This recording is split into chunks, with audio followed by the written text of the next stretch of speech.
My wife told me she was done right after I helped her launch her business, but she didn't expect my revenge. The first time Alina mentioned her dream of starting a skincare line, we were sitting on our apartment balcony, sharing a bottle of wine after a long workweek. I still remember how her eyes lit up, how her hands gestured excitedly as she described the formulations she'd been researching: natural ingredients, sustainable packaging, products that worked without harming the environment. "Nick, I'm so tired of watching these big companies greenwash their products while still using harmful chemicals," she said, tucking a strand of her chestnut hair behind her ear. "I know I can do better." I believed her. In the 5 years we'd been married, I'd never seen Alina fail at anything she set her mind to. As a mid-level marketing executive at a cosmetics firm, she had insider knowledge of the industry. What she didn't have was a business background or supply chain expertise. But I did. "I think you should do it," I said, taking her hand. "And I'll help you." She laughed, assuming I meant moral support. "Thanks, but I'll need more than cheerleading." "No, I mean really help you," I insisted. "I could handle the business side. The logistics, suppliers, inventory, all of it." Alina stared at me, her expression shifting from amusement to disbelief, then to something like hope. "You'd do that? But what about your job?" My position as operations director at a manufacturing company had taught me everything I'd need to know to launch her business. It also demanded 60-hour workweeks and constant travel. I'd been contemplating a change for months. "Some things are more important," I said simply. 3 weeks later, I submitted my resignation. My colleagues thought I was having a midlife crisis at 35. My parents called it a reckless move. Only my brother Mike supported the decision, telling me, "If anyone can make this work, it's you too." We converted our spare bedroom into an office, its walls soon covered with flowcharts, supplier contacts, and production timelines. While Alina focused on perfecting her formulations, I built the operational framework that would bring those formulations to customers. The first 6 months were brutal. Our savings dwindled as we invested in small batch production equipment, ingredient sourcing, and regulatory compliance. I worked 18-hour days, calling suppliers across different time zones, negotiating prices, arranging shipping, and designing the inventory tracking system that would eventually become the backbone of the entire operation. "Nick, you need to sleep," Alina would say, finding me still hunched over spreadsheets at 3 a.m. "Just one more supplier to confirm," I'd mumble, rubbing my eyes. But those exhausting months paid off when Alina received our first production samples.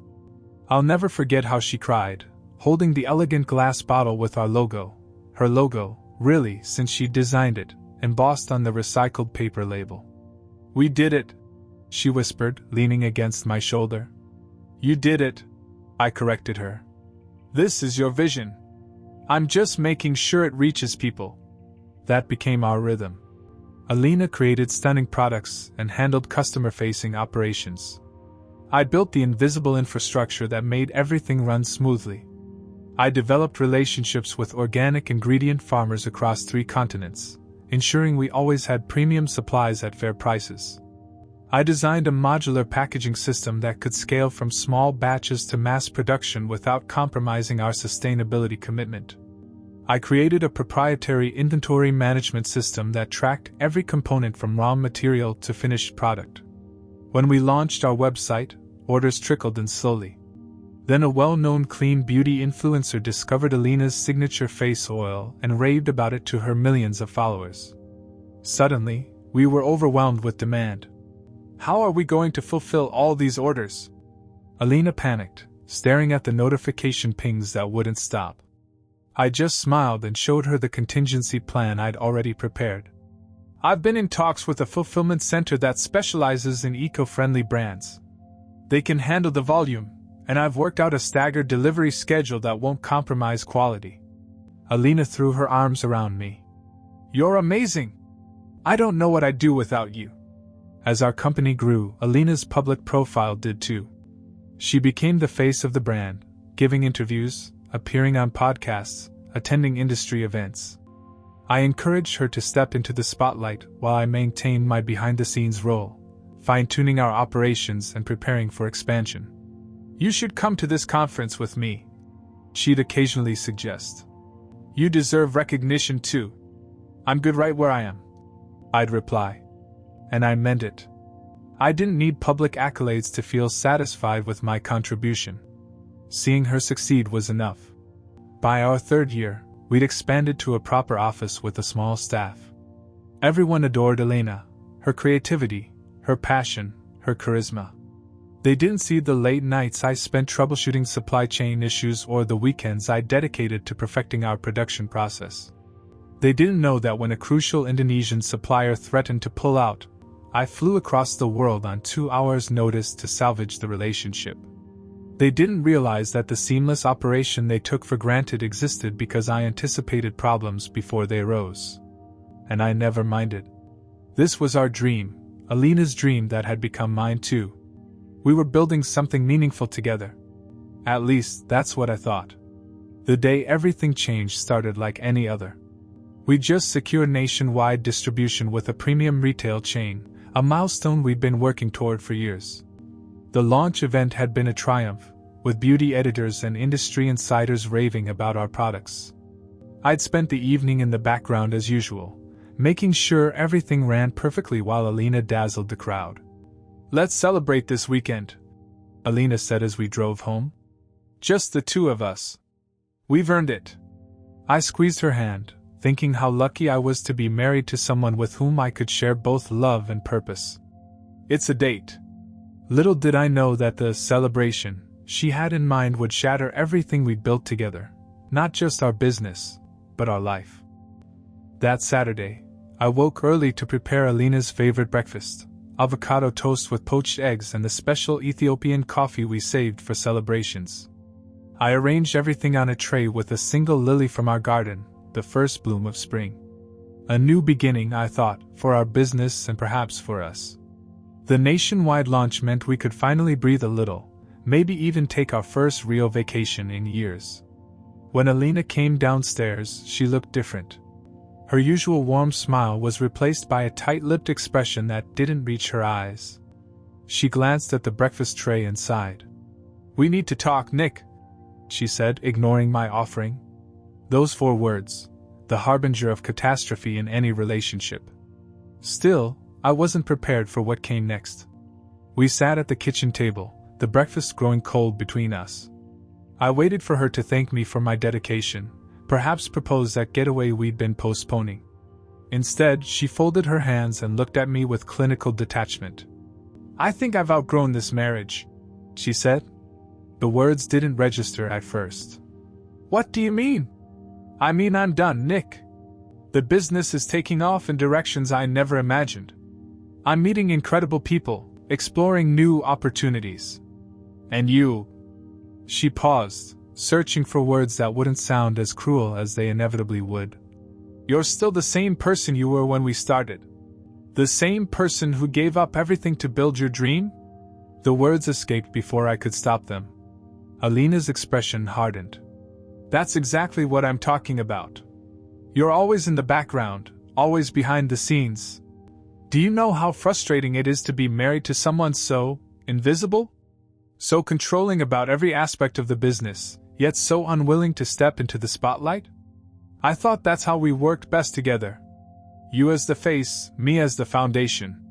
Well, maybe I need more than a foundation now. I need a partner who challenges me, who has their own ambitions." She twisted her wedding ring. "The investors think we should bring in a professional operations team anyway. People with experience scaling luxury brands." The truth hit me with stunning clarity. This wasn't about our marriage at all.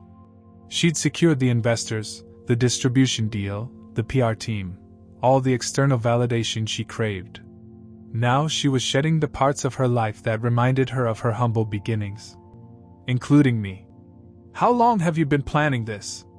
I asked quietly.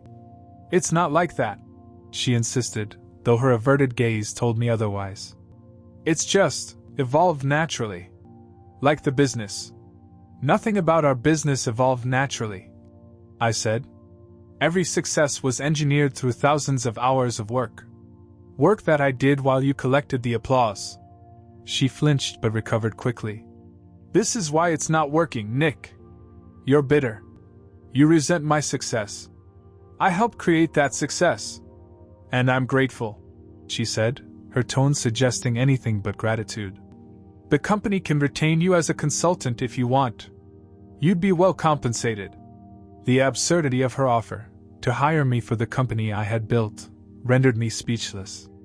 In that moment, I saw Alina clearly for perhaps the first time. Not as the passionate dreamer I'd fallen in love with, but as someone who used people until they no longer served her purpose. I'll be staying with Jen for a while, she continued, referring to her new publicist who had quickly become her closest confidant. My lawyer will contact you about the separation agreement. And the company?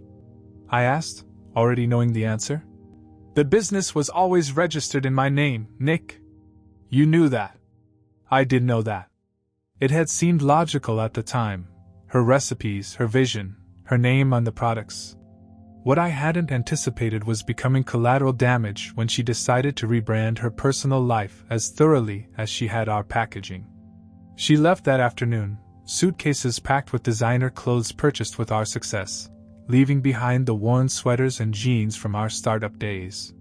Symbolic, I thought bitterly. Within a week, her lawyer delivered separation papers, along with a consultancy offer that felt more like hush money than compensation for my contributions. I learned she'd already hired a new operations team, headed by a Harvard MBA who'd previously worked for a French luxury conglomerate. I signed the divorce papers but ignored the consultancy offer. Let them figure it out, I thought. Let them try to replicate what took me years to build. Little did Alina know they couldn't. Some things can't be bought, outsourced, or replaced with fancier credentials. Some systems only work because of the person who built them from the ground up. And I had built this one with hidden contingencies that only I understood. The foundation she thought was so boring, so dispensable? It was about to crumble beneath her feet. For the first week after Alina left, I barely functioned. I moved through our house, now just my house, like a ghost, surrounded by reminders of both our life together and the business we built. Empty coffee mugs still bearing lipstick stains. Post-it notes with supplier phone numbers. The whiteboard in the home office where we mapped out our 5-year plan just months earlier. I didn't cry. I didn't rage. I simply existed in a fog of disbelief. Then came the text from Miguel, her lead supplier of organic jojoba oil from Argentina. Hey man, trying to reach you for days. New people not answering. We have shipment ready but no confirmation. What's happening? I stared at the message, tempted to respond, to fix the problem instinctively as I always had. Instead, I put the phone down. Not my circus, not my monkeys anymore. The following day, Paolo from the Italian glass bottle manufacturer called. Nick, my friend. These new people, they change order again. Third time. They want rush delivery but don't understand our production schedule. You know we need 6 weeks lead time for custom colors. What should I do? Talk to Alina's new operations team, I said flatly. I'm not involved anymore. Silence on the line. Then, I'm sorry to hear this, Nick. Very sorry. I started tracking the company's social media out of morbid curiosity. 2 weeks after our split, the first customer complaints appeared. Ordered 3 weeks ago, still no product? Anyone else notice the new packaging isn't as eco-friendly? Used to get responses within hours, now nothing for days.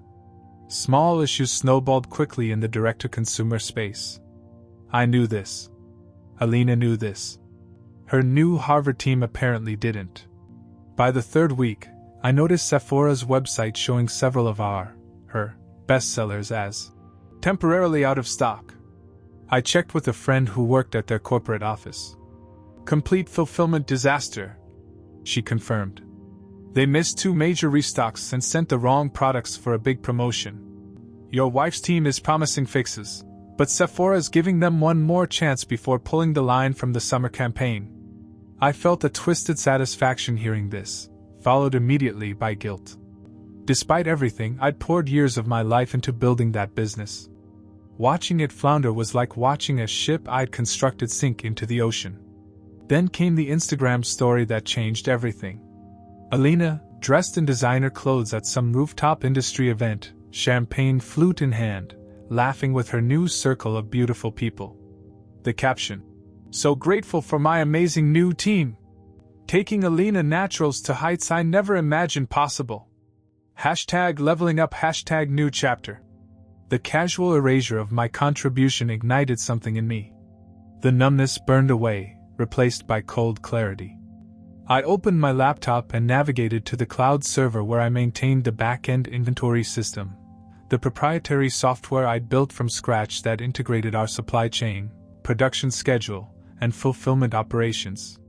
The system wasn't officially documented in any company records. I'd mentioned creating a user manual dozens of times, but we'd always been too busy with the next growth phase. Now, I was grateful for that oversight. I didn't delete anything. I didn't sabotage the code. I simply stopped maintaining it. Stopped the automatic corrections I'd programmed for human error. Stopped the cross-referencing that prevented duplicate orders. Stopped the alert system that notified us when ingredient supplies were running low. Then I checked our former penthouse apartment's security camera feed, a feature I'd installed and Alina had probably forgotten existed. Her new operations director was gesturing frantically at a laptop while Alina paced, phone pressed to her ear. The next morning brought news that confirmed my predictions. Raj, our bamboo packaging supplier in Vietnam, had pulled out completely. His message was brief. Attempted contact for 3 weeks. No response to quality concerns. Cannot risk reputation with unreliable partner. Contract terminated. Raj had been particularly difficult to secure. He worked with only 3 companies worldwide, chosen for their genuine commitment to sustainability, not just marketing buzz. Alina's products required his specialized bamboo composite containers, a component impossible to replace quickly without compromising their 100% sustainable claim. Without checking, I knew what would happen next. The production delay would trigger automatic cancellations in the system. The cancellations would cascade into inventory discrepancies. The discrepancies would freeze shipping authorizations. And all of this would happen without clear error messages, because the system was designed with my personal oversight in mind, my ability to spot and correct issues before they became problems. By month's end, beauty bloggers were posting about the mysterious decline of Alina Naturals. Industry forums buzzed with speculation about manufacturing problems. The company's customer service rating plummeted as backorders mounted with no clear resolution timeline. I watched it all unfold from a distance, neither intervening nor sabotaging. I simply let nature take its course. The sophisticated machine I'd built required regular maintenance that only I fully understood. Without it, the gears were grinding to a halt.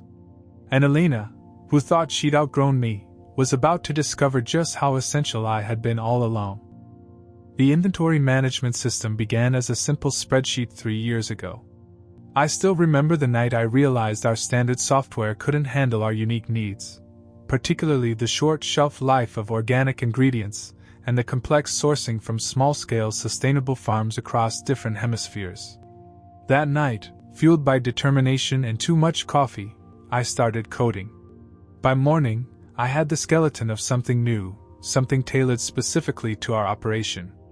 Over the years, it evolved into Pulse, Predictive Unified Logistics and Supply Efficiency System. More than just tracking inventory, Pulse analyzed weather patterns that might affect harvest yields in our sourcing regions. It calculated optimal production quantities based on ingredient shelf life versus projected sales. It adjusted shipping routes in real time based on carbon footprint calculations, maintaining our sustainability promise without sacrificing delivery speed. Pulse was my masterpiece, the invisible thread that held everything together.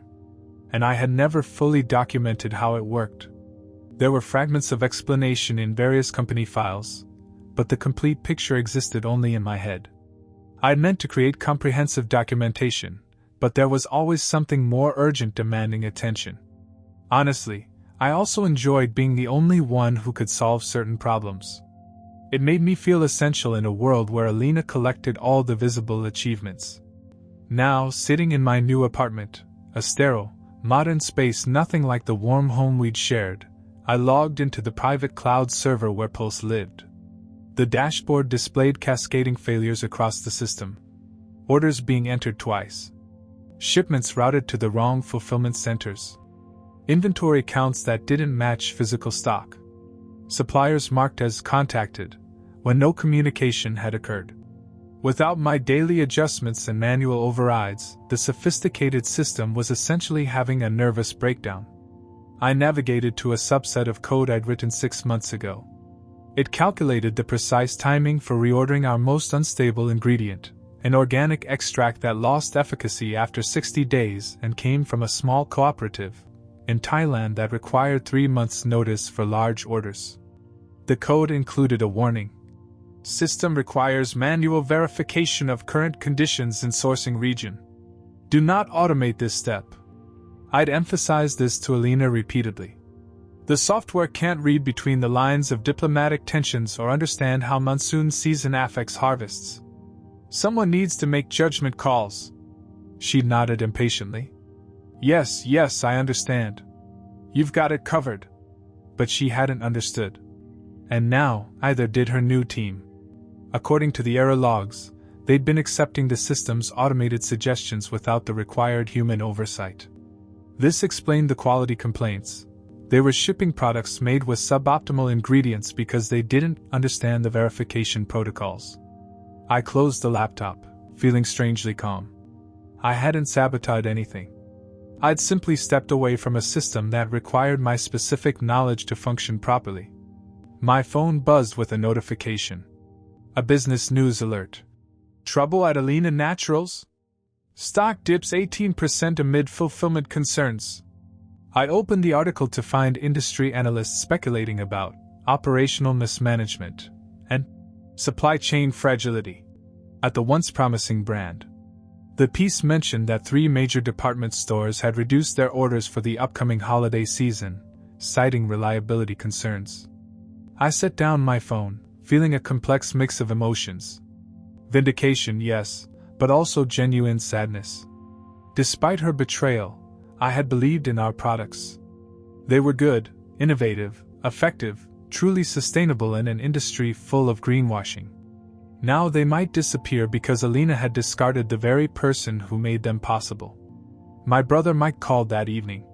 "Have you seen the news about Alina's company?" he asked cautiously. "Yes.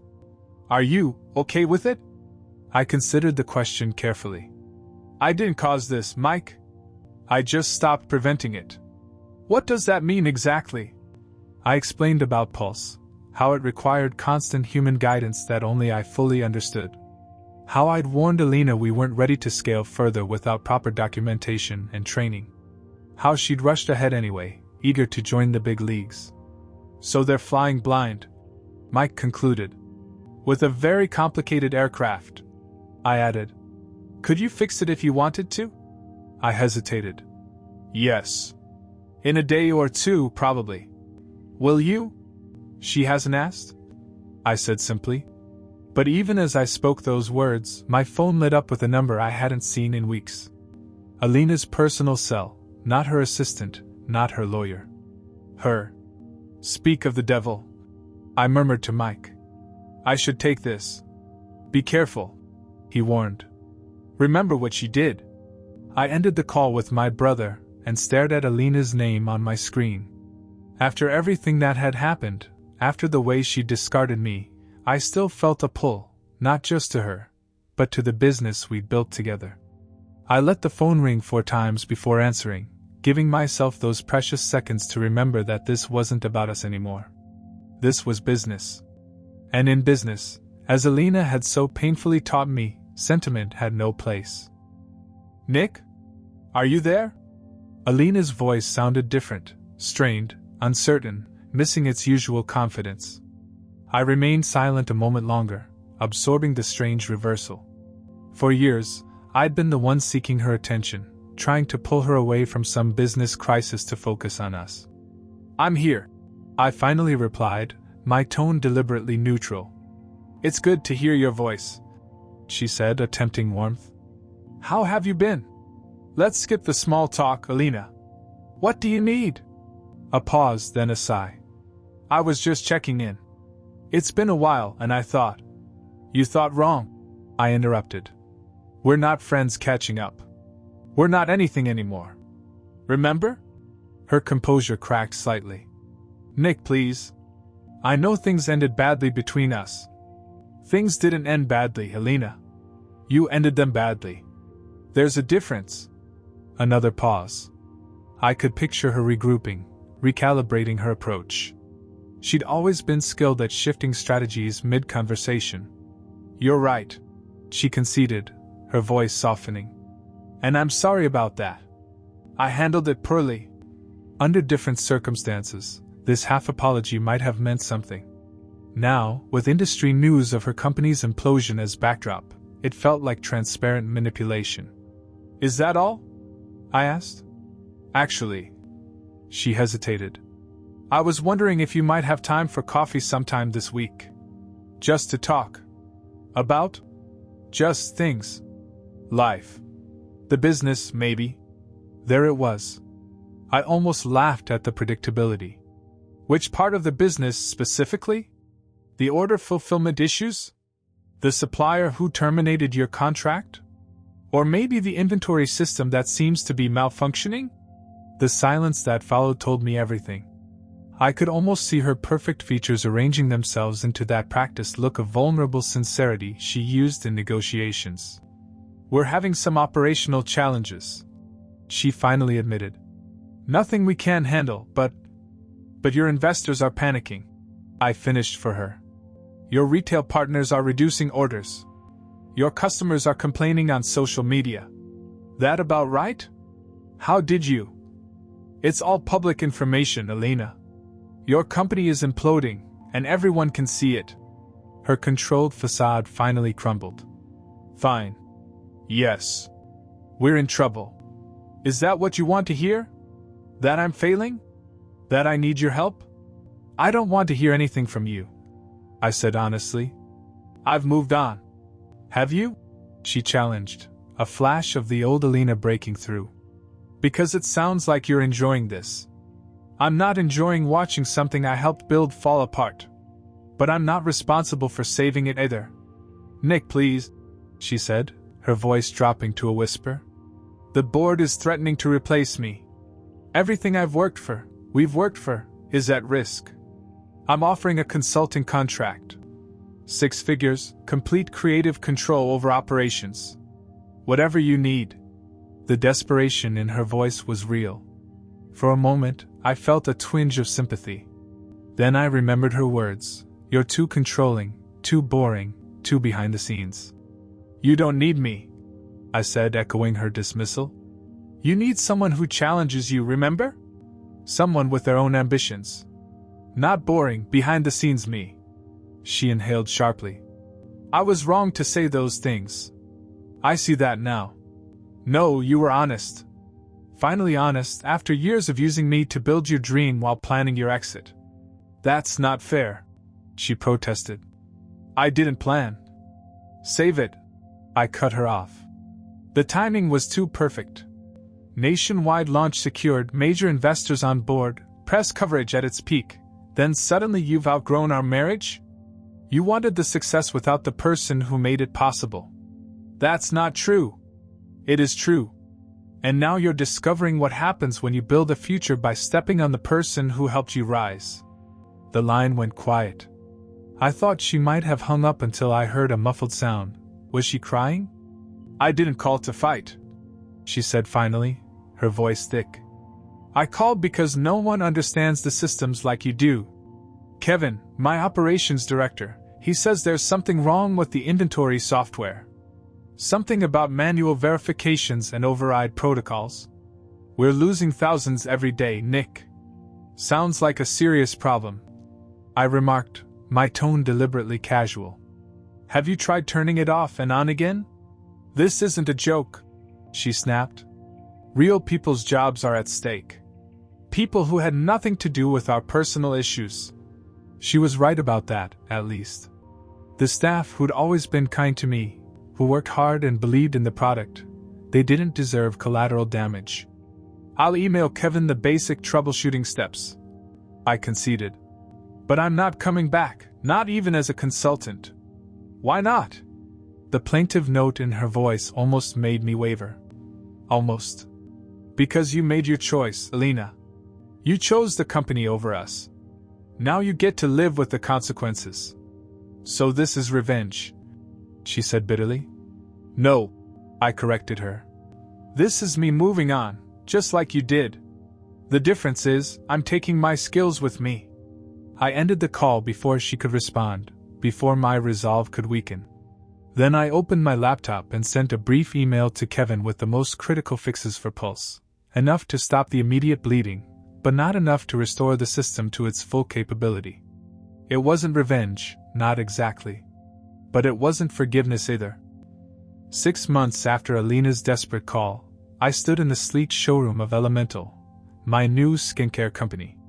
The space hummed with activity as staff prepared for our official launch party. Floor-to-ceiling windows overlooked the river, natural light illuminating our minimalist displays.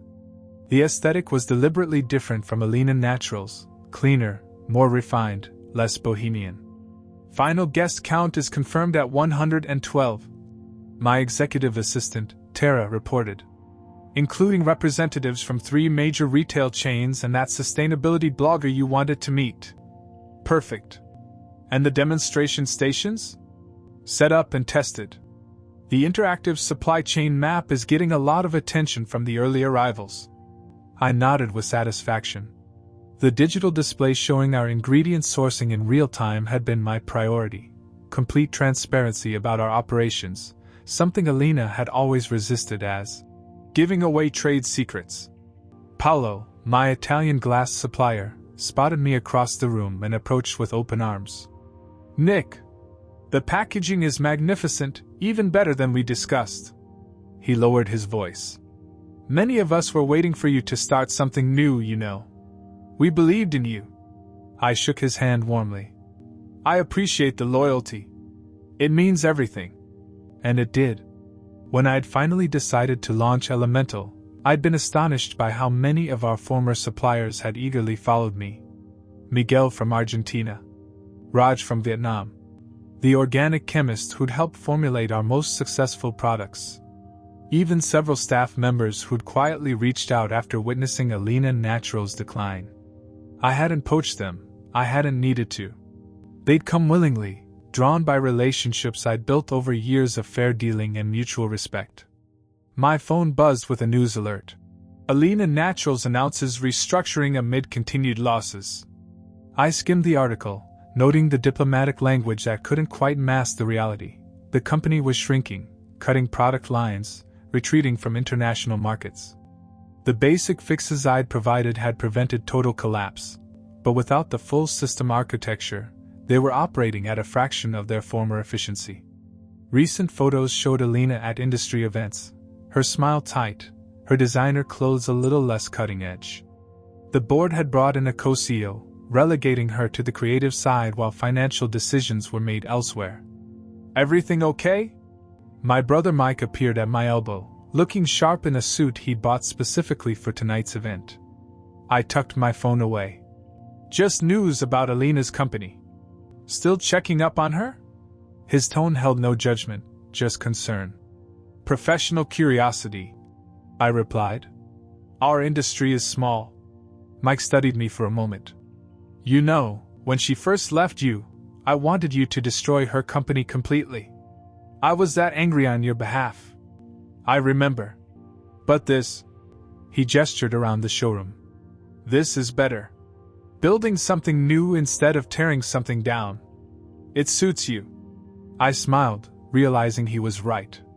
In those first dark weeks after Alina left, revenge had seemed like the only path forward. I'd fantasized about exposing her, about deliberately sabotaging the systems I'd built. But that path would have left me hollow. Instead, I'd channeled that energy into creation. Elemental wasn't just a replication of what we'd done before, it was an evolution. Our products were more affordable without compromising quality. Our supply chain was even more sustainable. And most importantly, our business model included profit sharing with every small producer in our network. The system running it all? A completely rebuilt version of Pulse, now with comprehensive documentation accessible to every department head. No single point of failure. No hidden dependencies. No one person holding all the keys. Mr. Sullivan? A young staff member approached nervously. The first press representatives have arrived. Would you like to greet them? I'll be right there. As the staff member retreated, I turned back to Mike. Remember how I used to hide during these events? Let Alina handle all the public-facing stuff. He nodded. You always said you preferred the background. I thought I did. Turns out, I just needed the right spotlight. As I moved toward the entrance to welcome our guests, I caught a glimpse of my reflection in the polished windows. I looked different, confident, present, engaged. No longer the shadow behind someone else's dream. My phone buzzed again. A text from an unknown number. Congratulations on the launch. I hear it's going to be amazing. Eh? I didn't respond. There was no need. She'd made her choice, and I'd made mine. Her text wasn't about reconciliation or even friendship. It was acknowledgement. Recognition that I had not only survived her rejection but had thrived because of it. Sometimes revenge isn't about destruction. Sometimes it's simply living well, building something better, and moving forward while the other person remains stuck in the mess they created. I slipped my phone back into my pocket and stepped forward to greet my guests, ready to step into the spotlight I'd earned, on my own terms, at last.